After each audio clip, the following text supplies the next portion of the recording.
এটি ধূলিকণা সদৃশ আমি জীৱ মাত্ৰ আমাৰ কথাকৈয়ে এই আসনভাগ প্ৰদান কৰাৰ কাৰণে মই জয়জয়ন্তী এই মহান অনুষ্ঠান ভাগৰ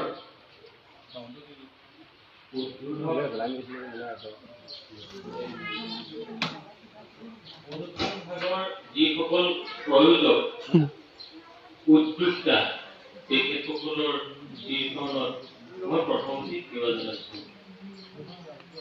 এই মহান বৈষ্ণৱসকল আপোনালোকে এই গীতাভাগৰ মহাত্ম্য আমাৰ মতে কি শুনিব আপোনালোক জ্ঞানজ্যেষ্ঠ বয়োজ্যেষ্ঠ সকলো ক্ষেত্ৰতে আমাক সকলোতকৈ যথেষ্ট আগবঢ়া। তথাপিও এই মহান দায়িত্বভাগ দিয়াৰ কাৰণে আমাৰ ক্ষুদ্ৰতম জ্ঞানৰ ফালৰ পৰা অকণমান আপোনালোকৰ আগত দুআষাৰ ক'বলৈ আগবাঢ়িছোঁ। মহান মনীষীসকলে মহান ভকতসকলে আলোচনা কৰা শুনিছোঁ এই মহান শ্ৰীকৃষ্ণৰ মুখৰ বাণী এই গীতাভাগৰ অৰ্থ হৈছে গছৰ অৰ্থ হৈছে গতি, দীৰ্ঘই শব্দৰ অৰ্থ হৈছে ঈশ্বৰ, ঈশ্বৰৰ ওচৰলৈ গতি কৰা। ত শব্দৰ অৰ্থ হৈছে তৰণ আৰু আ শব্দৰ অৰ্থ হৈছে আকৃতি অৰ্থাৎ অৱয়ব। ই আমাৰ কায়াটো আমাৰ অৱয়বটো তৰণৰ বাবে ভগৱন্তৰ চিন্তনলৈ গতি কৰাটোৱে হৈছে গীতাৰ তাৎপৰ্য। আৰু এই আদি শাস্ত্ৰ ভাগ আদি মুখ্য শাস্ত্ৰ ভাগ আমাৰ পৰম অনাধ্যদেৱ শ্ৰীকৃষ্ণৰ মুখৰ বাণী বুলি আমাৰ সকলোৰে মনোবিশ্বাস।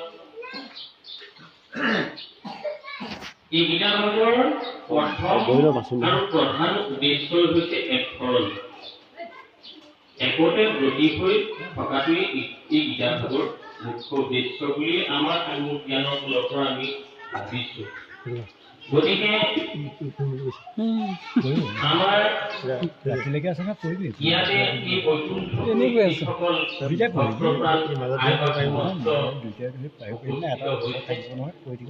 সকলোৱে আমাৰ দৃঢ় বিশ্বাস একপৰমীয়। গতিকে আমি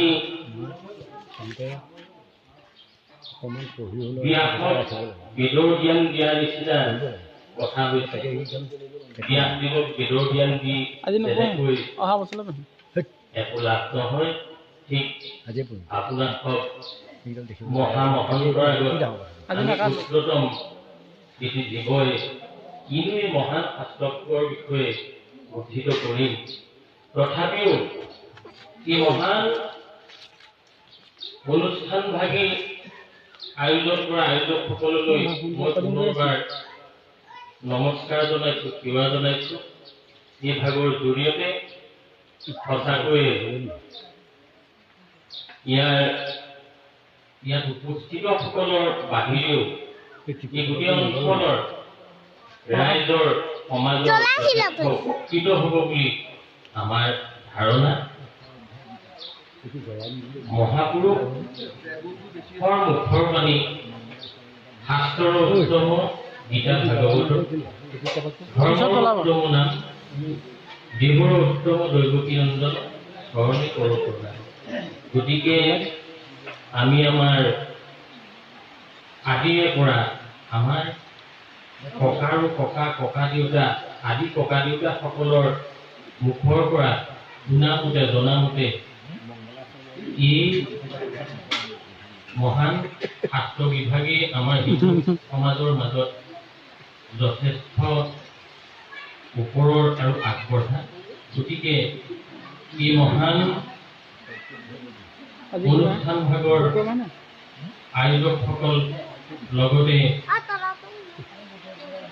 ভক্তপ্ৰাণ মহামহন্তসকলৰ তপচৰণত পুনৰবাৰ সেৱা জনাই মই এই অনুষ্ঠানভাগ সম্পূৰ্ণৰূপে উদ্বোধন হৈছে বুলি আপোনালোকৰ কীৰ্তনত ঘোষণা জনাইছোঁ। কৃষ্ণ কৃষ্ণ কৃষ্ণ। এতিয়া আমি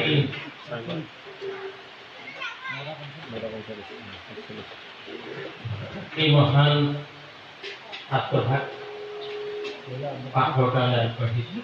আপোনালোকৰ সহায় সহযোগিতা কামনা কৰিছোঁ। কৃষ্ণ কৃষ্ণ হৰি।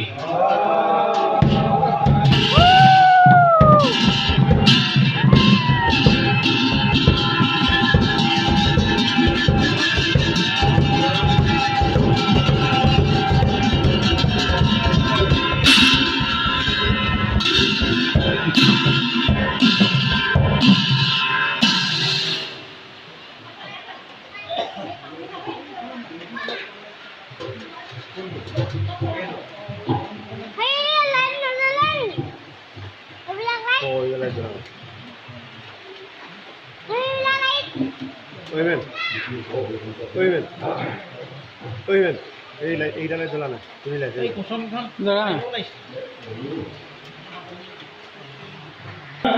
বাসুদেবায় দৈবকী নন্দনানন্দ কুমারায় গোবিন্দায় নমঃ নমঃ পঙ্কজনাথায় নমঃ পঙ্কজমালিনে নমঃ পঙ্কজনেত্রায় নমস্তে পঙ্কজম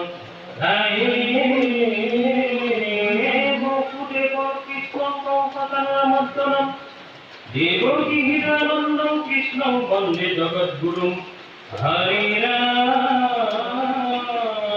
রাম রাম মুখং কুরুমি বাচালং পঙ্গুং লঙ্ঘয়তে গিরিম যৎকৃপাতমহং বন্দে পরমানন্দ মাধব মাধব।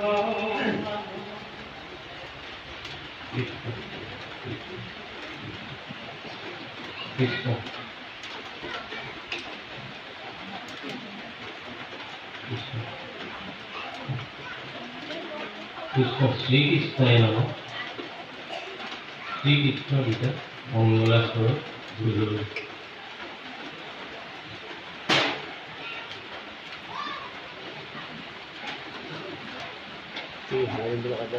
প্রথমে গুরু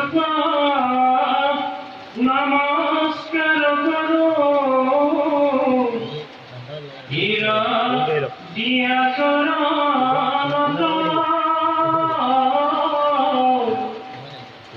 যেন উপদেশে জ্ঞান প্রকাশে ভূষায়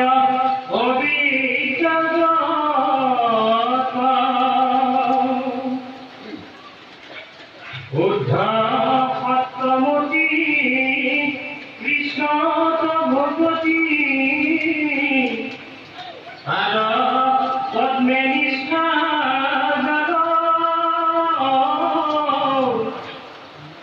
সর্ববেদ ধরি মহাভাগবত লোক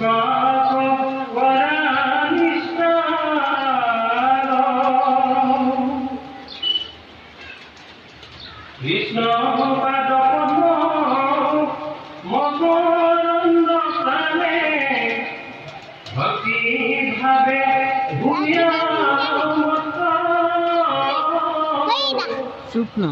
বাসুদেব বুদ্ধি অবাধে দেখয় জ্ঞান বুঝিয়া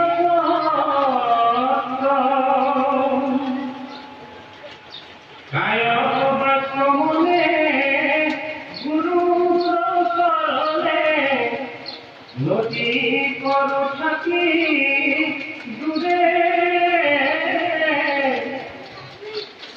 তোমার কমনীয় অমিপতায় লোহা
Nova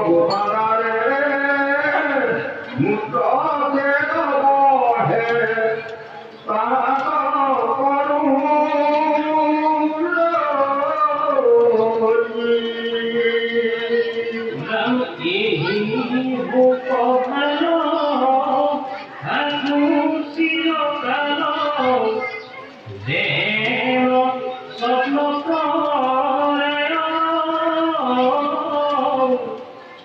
উজ্জ্বলকালকে যেন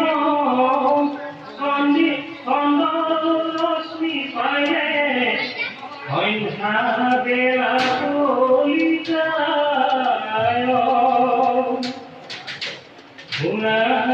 ভাকর মহাস্য কর মুহিয়ে